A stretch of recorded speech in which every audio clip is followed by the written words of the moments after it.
ఉదయకాలపు దేవుని ప్రత్యక్షత.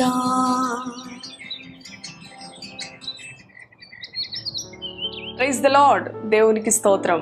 ప్రభునందు ప్రియ దేవుని బిడలారా, ప్రభు యొక్క అత్యంత కృపను బట్టి మరి యొక్క నూతన దినము ఉదయకాల ప్రత్యక్షపు వాక్కులోనికి వచ్చి ఉన్నాము. అవును, మన పరిశుద్ధ గ్రంథములను తెరిచి నెహెమ్యా గ్రంథము 1వ అధ్యాయము 11వ వచనమును చదువుకుందాం. ప్రియ దేవుని బిడలారా, అనుదినము ఆయన మన పడకల యొద్ద ఉండగానే ఈ ఉదయకాల ప్రత్యక్షపు వాక్కు ద్వారా తట్టి లేపుతూ ఉన్నాడు. భయపడకు, నేను నీకు తోడుగా ఉన్నాను అని వాగ్దానం ఇస్తున్న దేవాతి దేవుణ్ణి స్తుతిస్తూ ఈ ఉదయకాల ప్రత్యక్షపు వాక్కును ధ్యానం చేసుకుందాం. నెహెమ్యా గ్రంథం 1వ అధ్యాయము 11వ వచనం. యెహోవా చెవియొగ్గి నీ దాసుడైన నా మోరను, నీ నామమును భయభక్తులతో గణపరచుటయందు ఆనందించు నీ దాసుల మొరను ఆలకించి ఈ దినమందు నీ దాసుని ఆలోచన సఫలపరచి ఈ మనుష్యుడు నా యందు దయచూపునట్లు అనుగ్రహించుమని నిన్ను బతిమాలు కొనుచున్నాను. హల్లెలూయా. దేవునికి స్తోత్రం. ప్రియ దేవుని బిడలారా, ప్రభు యొక్క అత్యంత కృపను బట్టి మరి ఒక ఉదయకాలము ఆయన ప్రత్యక్షపు వాక్కు మనకు అనుగ్రహించబడినది. అవును, మరి చదువుకున్న వచన భాగములో నెహెమ్యా దేవునికి ప్రార్థిస్తూ ఉన్నాడు.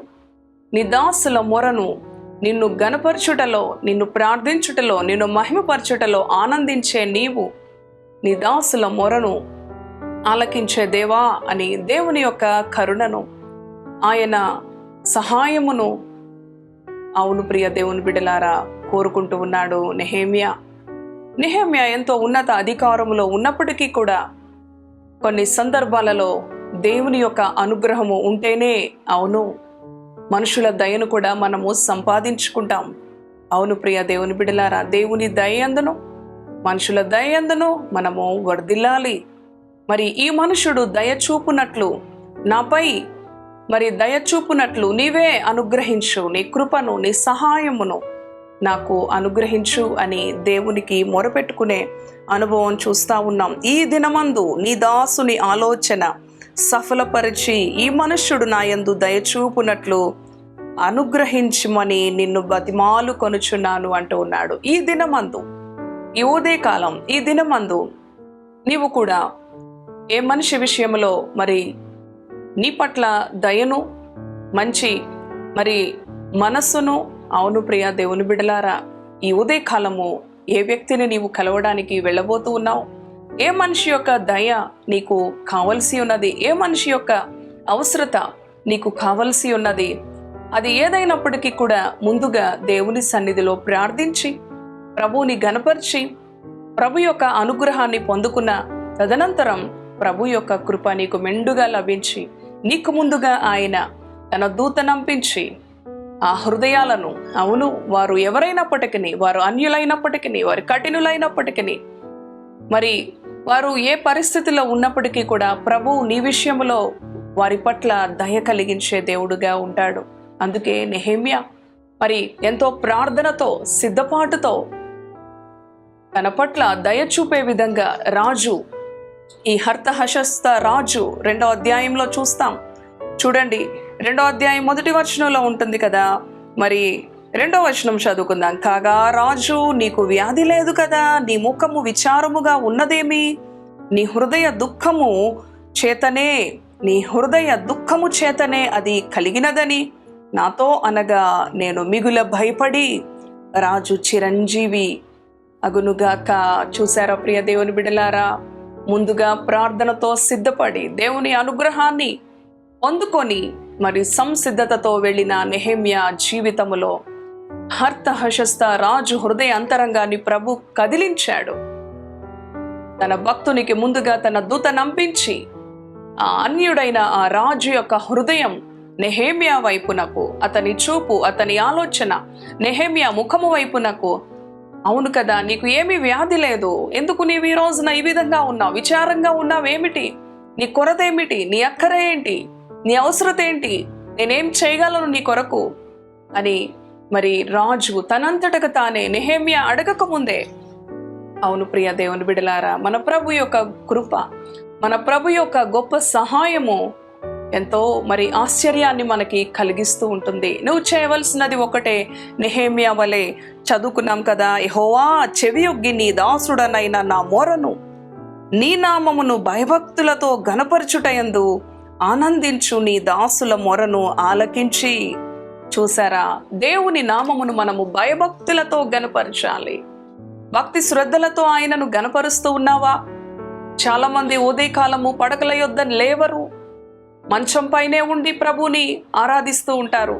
వారి మంచము మీద ఉండే ప్రార్థిస్తూ ఉంటారు. మోకరించి ఆయనను భయభక్తులతో ఘనపరచుటలో, ఆయనకు భయపడుటలో, భక్తి శ్రద్ధలను చూపుటలో మరి తప్పిపోయే అనుభవం ద్వారా ప్రభు అనుగ్రహం మనకి కలుగదు. ఆయన చూచుచున్న దేవుడు, ఆయన సజీవుడైన దేవుడు, పరిశుద్ధుడైన దేవుడు. నీ ప్రభువుని నీవు పరిశుద్ధముగా ఆచరించాలి. నీ ప్రభువు నీవు పరిశుద్ధంగా ఘనపరచాలి, ప్రార్థించాలి. అవును ప్రియ దేవుని బిడ్డ, ఎంతోమంది మరి అన్యులు వారి యొక్క దేవుళ్లను ఎంతో నిష్ఠ నిబద్ధతలతో మరి ప్రార్థిస్తూ ఉంటారు, భక్తి చేస్తూ ఉంటారు. కానీ మన దేవుడు గొప్ప దేవుడు, ఆయన శాశ్వతుడు, ఆయన ప్రేమ గొప్పది, ఆయన జీవం కలిగిన దేవుడు. ప్రియ దేవుని బిడ్డ, మరి నీ దేవునికి నీవు కూడా భక్తి శ్రద్ధలతో ఈ నెహెమ్యా వలె, అవును కదా, నీ నామమును భయభక్తులతో ఘనపరచుటయందు ఆనందించు నీవు. చూసారా, ఆయన ఎవరి యందు ఆనందిస్తాడు అనంటే, ఆయన నామమును భయభక్తులతో ఎవరైతే ఘనపరుస్తారో, మహిమపరుస్తారో వారి యందు ఆయన ఆనందిస్తూ ఉంటాడు. ఈ ఉదయ కాలము నీవు అట్టి అనుభవములో ఉన్నావా? ఆయన నామమును నీవు భయభక్తులతో ఘనపరుస్తూ ఉన్నావా? ఎంతో మంది దేవుని నామాన్ని వ్యర్థముగా ఉచ్చరిస్తూ ఉంటారు, వ్యర్థముగా పలుకుతూ ఉంటారు. అవును ప్రియ దేవుని బిడ్డలారా, దేవుని నామములో ఎన్నో ఒట్టులు పెట్టుకుంటూ ఉంటారు. ఆయన అంటున్నాడు కదా, నీ నామమును భయభక్తులతో ఘనపరిచే వారి యందు ఆయన ఆనందించే దేవుడై ఉన్నాడు. అందుకని అన్యరాజైనప్పటికీ కూడా హర్త హశస్త హృదయ అంతరంగంలో ప్రభు కదిలించాడు. నా భక్తుడు నీ ఎదుటికి వస్తూ ఉన్నాడు సహాయము కొరకు. అతడు నిన్ను వేడుకోకముందే నీవు అతని విషయంలో దయ చూపించాలి. చూసారా, అనాడు అహశ్వరోషు రాజు ఎస్తేరు విషయంలో దయ కలిగి ఆమెను ప్రేమించాడు. ఎస్తేరును చూచిన వారందరికీ దయ కలిగే విధముగా ఆమె భక్తి జీవితం, అవును ప్రియ దేవుని బిడ్డలారా, ఆమె దీనత్వం, ఆమె తగ్గింపు. అట్టి రీతిగానే నెహెమ్యా ఒక ఉన్నత అధికారి అయినప్పటికీ కూడా అన్యుల మధ్య ప్రభువుని గణపరచుటలో భక్తి కలిగి భయభక్తులతో ప్రభువుని గణపరచుటలో శ్రద్ధ చూపినవాడు. మన వ్యక్తిగత అనుభవాన్ని ఒకసారి పరిశీలన చేస్తే, అవును, ఎన్నో ఈ లోక సంబంధమైన అనుభవాల్లో, అధికారంలో, ఉన్నత ఉద్యోగంలో మరి మనము ఎంతో బిజీగా ముందుకు వెళుతున్న సమయంలో దేవుని నామాన్ని, దేవుని సన్నిధిని, ప్రార్థనను వెనకేస్తూ ఉంటాం. ఆయన సన్నిధిలో ప్రార్థించడానికి సమయం లేదు అని. అవును, కానీ నెహెమ్యా లేకపోతే ఇంకా ఈ పరిశుద్ధ గ్రంథములో ఎంతో మంది భక్తులు ప్రభువుకి ప్రాధాన్యత ఇచ్చారు, ప్రభువుని భక్తి శ్రద్ధలతో ఘనపరిచారు.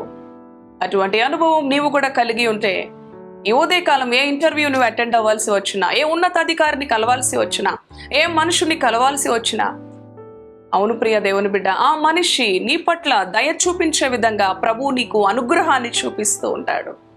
నెహెమ్యా అడుగుతూ ఉన్నాడు, నెహెమ్యాని రాజు, ఎందుకు నీవు దుఃఖముగా ఉన్నావు, విచారముగా ఉన్నావు, నీకు వ్యాధి లేదు కదా అని చెప్పినప్పుడు తను చెప్తాడు, నా పితరులు ఉన్న సమాధులు, యెరూషలేము గుమ్మములు కాల్చబడి ఉన్నవి, నేను వెళ్ళాలి, నాకు అనుమతించండి అని చెప్పినప్పుడు, మరలా ఎప్పుడు వస్తావు, నీకేం కావాలి, సమస్తము కూడా ఇచ్చి నెహెమ్యాని సంతోషముతో పంపించారు. అవును ప్రియ దేవుని బిడ్డ, ప్రభు నీ జీవితంలో కూడా గొప్ప కార్యాలు చేయటానికి సిద్ధముగా ఉన్నాడు. నీవు చేయవలసినది ఒకటే, నెహెమ్యా వలె భయభక్తులతో ప్రభువుని ఘనపరచు, భయభక్తులతో ప్రభువుని ఆరాధించు, భయభక్తులతో ఆయన ఎదుట నిన్ను నీవు కనుపరుచుకో. ఎవరో చూస్తున్నారు, మనుషులకు మనము భయపడటం కాదు, నిత్యము నిన్ను చూస్తున్న దేవాతి దేవునికి నీ భక్తిని, నీ పరిశుద్ధతను కనుపరుచు. రహస్యమందు చూస్తున్న దేవుడు నీకు ప్రతిఫలం ఇస్తానంటున్నాడు.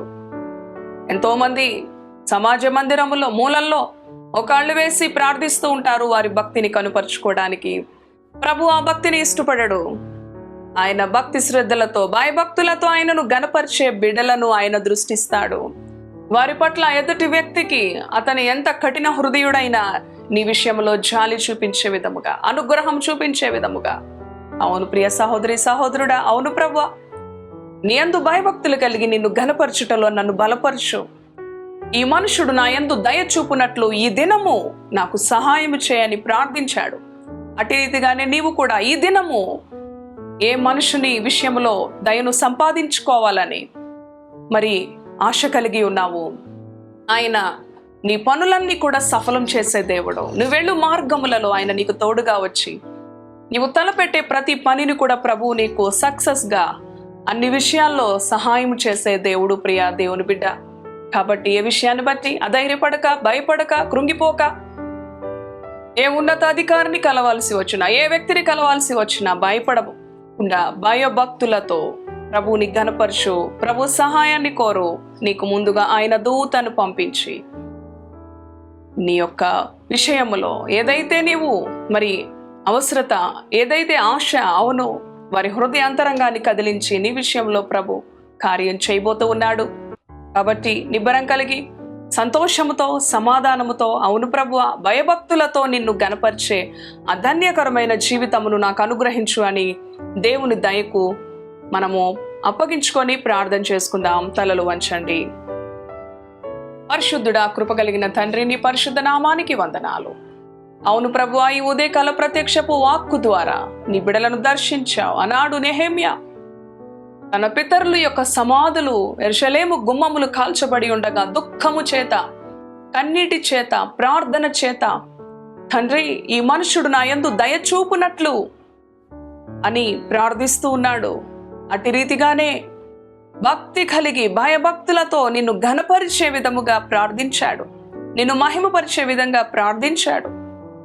తండ్రి ఆ మనుషుడు దయ చూపే విధంగా నెహెమ్యా ప్రార్థన నీవు అంగీకరించి సహాయము చేశావు. ఆ రాజు అంటూ ఉన్నాడు నెహెమ్యా అడగక ముందే, ఎందుకు నెహెమ్యా ఈ రోజు నువ్వు విచారంగా ఉన్నావు? వ్యాధి లేదు కదా? ఎందుకు నీ ముఖం దుఃఖముతో ఉన్నది? ఏంటి నీ అవసరత? నీకేం కావాలి? అడుగు వాటికంటే, ఊహించు వాటికంటే గొప్ప కార్యాలు చేసే దేవుడు నాయన. ఈ ఉదయకాలం నీ బిడ్డలు ఎవరిని ఎదుర్కోబోతున్నారు? ఏ అధికారిని, ఏ ఇంటర్వ్యూలో అటెండ్ అవ్వబోతున్నారు? ప్రభువా, నీ కృపను చూపించండి. నీ బిడ్డలకి ముందుగా తండ్రి నాయన నీ దూతను పంపించి ఆ అధికారుల హృదయాలు కదిలించండి.